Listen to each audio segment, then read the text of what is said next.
I'm Mr. Ayteen, the bad man stylish. Aye, Ayteen T, DRG. Lemula. Kutamba nemavara, kutamba nemavocals, kutamba nemavocals, zvoburitsa mulocal. Talented passion, ndabuda neparurau. Panifi ukatamba, watamba nemaroyals. Ngoma ndogona, kutopfura ugona. Nhasi ndodzidoneta, ungati ndiri Jona. Autava petegi, kwandiri vakufona. Mushona isa ngoma, kunge pabona. Ndapinda pabiti, ndinenge godobori.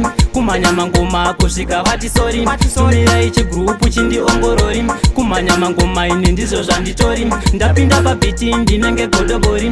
Kumanya mangoma, kusvika vatisorry. Tumirai chigrupu chindiongorori. Kumanya mangoma, ine ndizvo zvanditori. Hapana chandambai ini pati ndaona. Ndapasa chiyova kunditi pomona. Sadza unge chamba, ini ndamona. Much talented skill fundo igona. Kunyunya pazvinhu, Maradona. Airtime for free, garai mafona. Hitmaker pabiti, inzwa mushona. Deadly pazvinhu, kunge corona. Ndapinda pabiti, ndinenge godobori. Kumanya mangoma, kusvika vatisorry.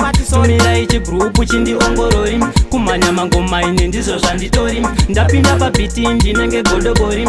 Kumanya mangoma, kusvika vatisorry. Tumirai chigrupu chindiongorori. Kumanya mangoma, ine ndizvo zvanditori. Kutamba nemavara, kutamba nemavocals, kutamba nemavocals, zvoburitsa mulocal. Talented passion, ndabuda neparurau. Panifi ukatamba, watamba nemaroyals. Ngoma ndogona, kutopfura ugona. Nhasi ndodzidoneta, ungati ndiri Jona. Autava petegi, kwandiri vakufona. Mushona isa ngoma, kunge pabona. Ndapinda pabiti, ndinenge godobori. Kumanya mangoma, kusvika vatisorry. Tumirai chigrupu chindiongorori. Kumanya mangoma, ine ndizvo zvanditori. Ndapinda pabiti, ndinenge godobori. Kumanya mangoma, kusvika vatisorry.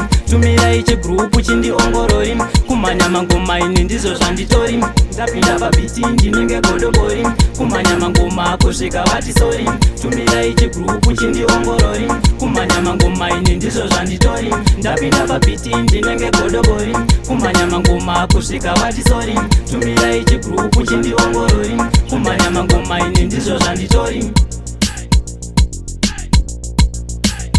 Lemula.